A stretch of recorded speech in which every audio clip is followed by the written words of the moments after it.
Hello students आज इस video में हम देखेंगे लेक्चर नंबर 7 को, जिसमें हम एक और ग्रुप को देखेंगे एनिमल लाइक प्रोटिस्ट के, और वो है सिलिएट्स। सिलिएट्स सबसे पहले तो लफ्ज़ देख लेते हैं क्या है। सिलिएट्स लफ्ज़ सिलिया से मिलकर बना है और इनकी एक करेक्टरिस्टिक्स है सिलिएट की जितने भी मेंबर हैं कि इनकी बॉडी के ऊपर थाउजेंड्स ऑफ सिलिया मौजूद होते हैं जो कि लोकोमोशन में और फूड कैप्चरिंग में इनकी मदद करते हैं। अब सिलिया क्या चीज़ है? सिलिया एक फाइन और शॉर्ट हेयर लाइक स्ट्रक्चर्स होते हैं जो इनकी बॉडी के ऊपर पाए जाते हैं, जो लोकोमोशन में और फूड कैप्चरिंग में इनकी मदद करते हैं। अब हमेशा की तरह कुछ इनकी करेक्टरिस्टिक्स देख लेते हैं, जैसा कि हमने पिछले जितने भी ग्रुप्स पढ़े हैं एनिमल लाइक प्रोटिस्ट के, ज़ूफ्लैजिलेट्स पढ़ा, सार्कोडीना पढ़ा, फोरामेनिफेरा पढ़ा, इसी तरह से हमने एक और पढ़ा जिसका नाम अभी मेरे सेंस निकल गया है। तो ये सारे जितने भी हमने ग्रुप्स पढ़े हैं उन सब के अंदर हमने उनकी बेसिक करेक्टरिस्टिक्स को देखा है। आज इसकी करेक्टरिस्टिक्स को भी देख लेते हैं कि सिलिएट्स की क्या बेसिक करेक्टरिस्टिक्स हैं। तो सबसे पहले इनकी देख लेते हैं हम हैबिटेट।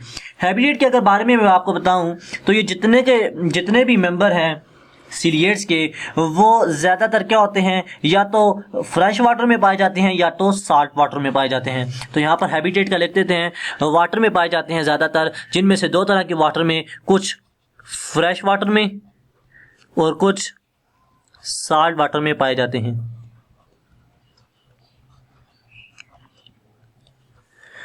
तो ये तो होगी इनकी हैबिटेट के कहाँ पर पाए जाते हैं। उसके बाद बात करते हैं बॉडी फॉर्म की। बॉडी फॉर्म यानी सेलुलर ऑर्गेनाइजेशन की, कि इनके अंदर कौन सा लेवल ऑफ ऑर्गेनाइजेशन पाया जाता है। तो इनकी बॉडी जो है वो यूनिसेलुलर होती है, यानी एक सेल से मिलकर बनी होती है। तो ये सारे के सारे जितने भी हैं ये सारे यूनिसेलुलर ऑर्गेनिजम्स हैं। उसके बाद बात करें पेलिकल की। अब पेलिकल इनका एक बेसिक करेक्टरिस्टिक्स है। ये पेलिकल क्या है कि सिलिएट्स जो हैं वो आपको पता है कि यूनिसेलुलर ऑर्गेनिजम्स हैं जो अपनी बॉडी के इर्द गिर्द एक फ्लेक्सिबल आउटर कवरिंग बनाते हैं जिसको हम पेलिकल कहते हैं, और जो इनको एक डेफिनेट बट चेंजेबल शेप मुहैया करती है। अब दोबारा से मैं आपको बताता हूँ कि सिलिएट जितने भी हैं वो आपको पता है कि सारे के सारे यूनिसेलुलर हैं, यानी वो एक सेल से मिलकर बने हैं। तो इनकी बॉडी के इर्द गिर्द एक फ्लेक्सिबल आउटर कवरिंग होती है जिसको हम पेलिकल कहते हैं। इस पेलिकल का काम क्या है? वो ये है कि ये इनकी बॉडी को, सिलिएट्स की बॉडी को एक डेफिनेट शेप देती है, लेकिन वो शेप इनकी चेंज हो जाती है। तो यहाँ पर हम कहते हैं कि they give definite but a changeable shape. तो ये पेलिकल का एक इम्पॉर्टेंट इनका स्ट्रक्चर है जो इनकी बॉडी में होता है। उसके बाद बात करें सिलिया की। अब सिलिया की बात करें तो मैंने जैसा कि आपको बताया कि इनके नाम से ही जाहिर हो रहा है कि इनकी बॉडी के ऊपर सिलिया मौजूद होते हैं। तो क्या होता है कि मोस्ट ऑफ दी जो सिलिएट्स हैं उनकी सरफेस पर, यानी उनकी जो सेल की सरफेस है वो कवर्ड होती है with several thousands of fine and short hair like structures, जिनको हम सिलिया कहते हैं। अब सिलिया क्या करते हैं कि ये अरेंज होते हैं लॉन्गिट्यूडनल रोज में, यानी इनकी आउटर जो कवरिंग है, इन सेल्स की आउटर सरफेस है, उस सरफेस से थाउजेंड्स ऑफ फाइन और short hair like structures produce out होते हैं जो लॉन्गिट्यूडनल रोज में अपने आप को अरेंज करते हैं, यानी लॉन्गिट्यूडनल रोज में एक दूसरे को अपने आप को अरेंज कर लेते हैं। और इन सिलिया का मुख्तलिफ आगे फंक्शन है, उस फंक्शन के लिए मैंने हेडिंग दी है। तो इन सिलिया का क्या फंक्शन है कि सिलिया लोकोमोशन में मदद देती है। लोकोमोशन में कैसे मदद देते हैं कि ये सिलिया जिस वक्त एक ऐसे कोऑर्डिनेटेड मैनर में बीट करते हैं, यानी वाइब्रेट करते हैं कि ऑर्गेनिज्म ना सिर्फ फॉरवर्ड मूव करता है बल्कि बैकवर्ड भी मूव कर सकता है और टर्न अराउंड भी हो सकता है। यानी इन सिलिया का क्या काम है कि जो कि इनकी सरफेस से, इन सिलिएट्स की सरफेस से प्रोड्यूस आउट होते हैं, ये एक ऐसे कोऑर्डिनेटेड मैनर के अंदर एक दूसरे के साथ ऐसे वाइब्रेट करते हैं, ऐसे बीट करते हैं कि ये ऑर्गेनिजम्स को ना सिर्फ आगे मूव करने में बल्कि पीछे मूव करने में और इर्द गिर्द मूव करने में भी मदद देते हैं, यानी कंप्लीट लोकोमोशन में ये सिलिया इनकी हेल्प करते हैं। इसी वजह से हम इन सिलिया को लोकोमोटरी आर्गन भी कहते हैं। और भी बहुत सारे लोकोमोटरी आर्गन है, जैसा कि आप जानते हैं कि फ्लैजिला भी एक लोकोमोटरी आर्गन है जो ज़ूफ्लैजिलेट्स में पाया गया था।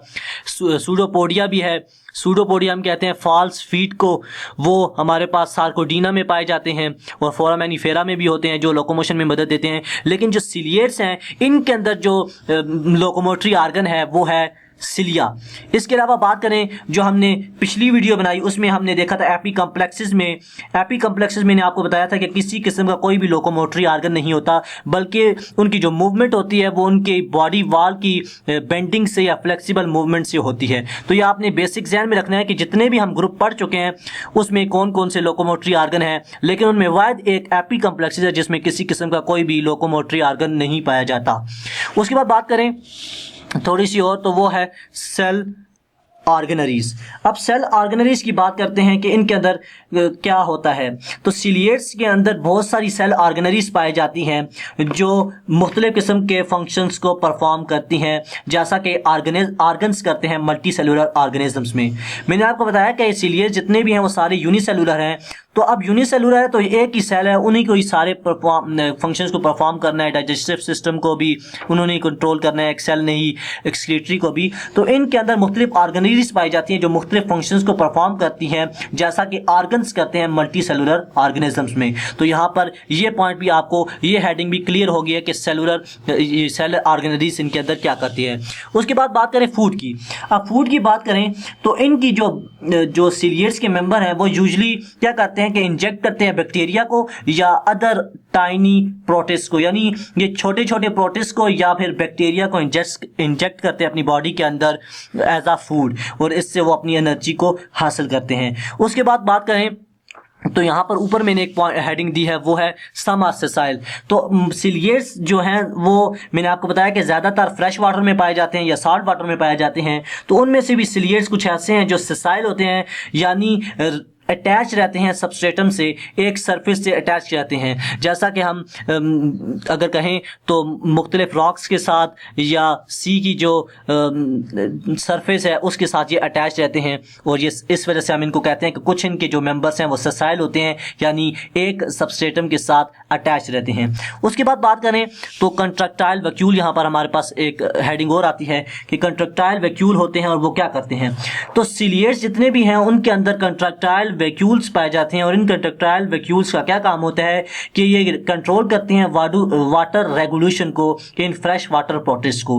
अब क्योंकि मैंने आपको बताया कि ये जो सिलिएट्स हैं वो फ्रेश वाटर में पाए जाते हैं, कुछ साल में पाए जाते हैं, तो इनकी ज़ाहिर बात है अगर ये वाटर के अंदर पाए जाते हैं तो इनकी बॉडी के अंदर वाटर की अमाउंट ज़्यादा होगी, वाटर मौजूद होगा। तो इस वाटर को कंट्रोल करने के लिए, इस वाटर की रेगुलेशन के लिए इनके अंदर वैक्यूल पाया जाता है, जिसको हम कहते हैं कंट्रक्टाइल वैक्यूल। उसके बाद बात करें न्यूक्लियाई की, यानी इनकी बॉडी के अंदर दो किस्म के न्यूक्लियस पाए जाते हैं, एक माइक्रो न्यूक्लियस होता है और दूसरा मैक्रो होता है।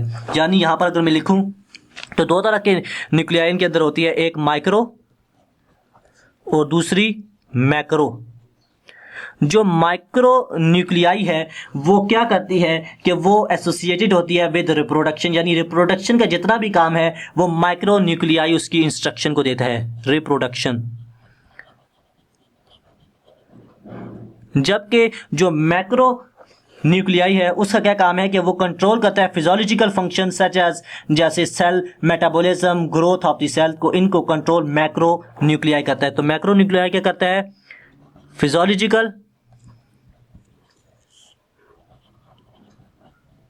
फिजियोलॉजिकल फंक्शंस को परफॉर्म करता है, यानी जिसमें आ जाती है सेल ग्रोथ आ जाती है, सेल मेटाबॉलिज्म आ जाती है। तो ये जितने भी फंक्शन है उनको कौन कंट्रोल करता है, वो मैक्रो न्यूक्लियाई करता है। जबकि माइक्रो न्यूक्लियाई का क्या फंक्शन है कि वो रिप्रोडक्शन के सिस्टम को देखती है, रिप्रोडक्शन करने के लिए वो इंस्ट्रक्शन देती है सेल को। उसके बाद बात करें कॉन्जुगेशन की, तो इन जितने भी सिलिएट्स हैं इनके मेंबर के अंदर ये मेंबर जो है इनके वो कैपेबल होते हैं सेक्सुअल रिप्रोडक्शन की, और जिस प्रोसेस के थ्रू ये सेक्सुअल रिप्रोडक्शन करते हैं उसको हम कहते हैं कॉन्जुगेशन। कॉन्जुगेशन के लिए मैंने एक वीडियो बना रखी है पीछे, बैक्टीरिया की कॉन्जुगेशन मैंने पढ़ाई थी, वो आप देख सकते हैं मेरे चैनल पर जाकर। तो कॉन्जुगेशन एक सेक्सुअल प्रोसेस है जिसके थ्रू एक ऑर्गेनिज्म आगे अपने ऑफस्प्रिंग को प्रोड्यूस करता है। तो ये जो सिलिएट्स हैं इनकी ज़्यादातर जो मेंबर्स हैं वो कैपेबल होते हैं सेक्सुअल रिप्रोडक्शन करने को, और उस प्रोसेस को हम कहते हैं कॉन्जुगेशन। उसके बाद बात करें एसेक्सुअल रिप्रोडक्शन, तो कुछ जो हमारे पास सिलिएट्स हैं वो एसेक्सुअल रिप्रोडक्शन करते हैं, और किस तरह से एसेक्सुअल रिप्रोडक्शन करते हैं, बाय ट्रांसफर फिजन, और जिस की एग्जांपल में पैरामीशियम आते हैं। तो यहाँ पर मैं लिख देता हूँ, यहाँ पर मेंशन कर देता हूँ कि कुछ जो सिलिएट्स हैं वो क्या करते हैं कि एसेक्सुअल रिप्रोडक्शन करते हैं और उस प्रोसेस को हम कहते हैं by transverse fission, transverse fission.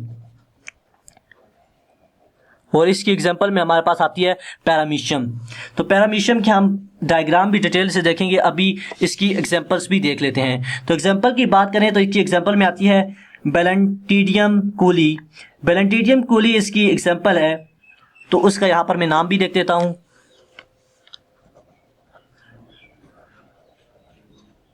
बैलेंटिडियम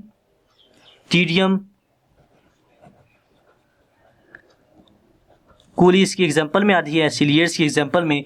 अब ये बैलेंटिडियम कूली क्या करती है कि इंटेस्टिनल ट्रैक पिग्स की और रैट के अंदर मौजूद होती है और वो मुख्तलिफ़ किस्म की इन्फेक्शंस को काज करती है।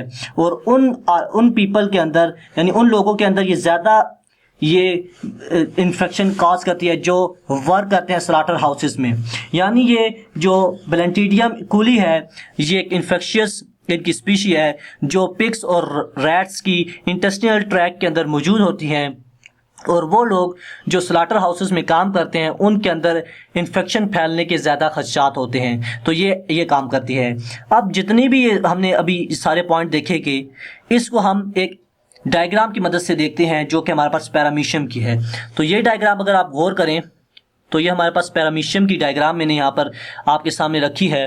अब इसको अगर आप गौर से देखें तो मैंने आपको जितना भी सिलियर्स के बारे में अभी बताया उसकी सारी कैरेक्टरिस्टिक्स यहाँ पर मौजूद हैं। अब देखें यहाँ पर अगर आप तो इनके अंदर जो रिप्रोडक्शन होती है पैरामीशियम के अंदर वो एसेक्सुअल होती है और बाय ट्रांसवर्स फिजन के थ्रू होती है। अब मैंने आपको बताया कि इनकी बॉडी के इर्द गिर्द एक फ्लेक्सिबल आउटर कवरिंग होती है जिसको हम पेलिकल कहते हैं, जो इनको डेफिनेट शेप देती है। तो यहाँ पर ये लेबल क्या हुआ है, पेलिकल। उसके बाद मैंने आपको बताया कि इनके अंदर दो तरह के न्यूक्लियाई पाए जाते हैं, एक मेगा न्यूक्लियाई या मैक्रो न्यूक्लियाई और दूसरी माइक्रो न्यूक्लियाई।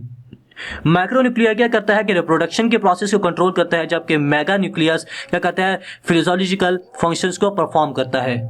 आगे सेल मेटाबॉलिज्म आगे उसको कंट्रोल करता था। तो ये दो न्यूक्लियस भी इनके अंदर शो किए हैं। उसके बाद बात करें तो ये जो यहाँ पर एंडोप्लाज्म को शो किया हुआ है, एंडोप्लाज्म साइटोप्लाज्म का वो हिस्सा है जो न्यूक्लियस के करीब होता है, उसको हम एंडोप्लाज्म कहते हैं। जबकि जो एक्टोप्लाज्म है वो जो सेल वॉल की तरफ जानिब हो या न्यूक्लियस से जो दूर साइटोप्लाज्म का हिस्सा हो उसको हम एक्टोप्लाज्म कहते हैं। इसी तरह से फिर आ जाते हैं फूड वैक्यूल्स भी यहाँ पर मेंशन है।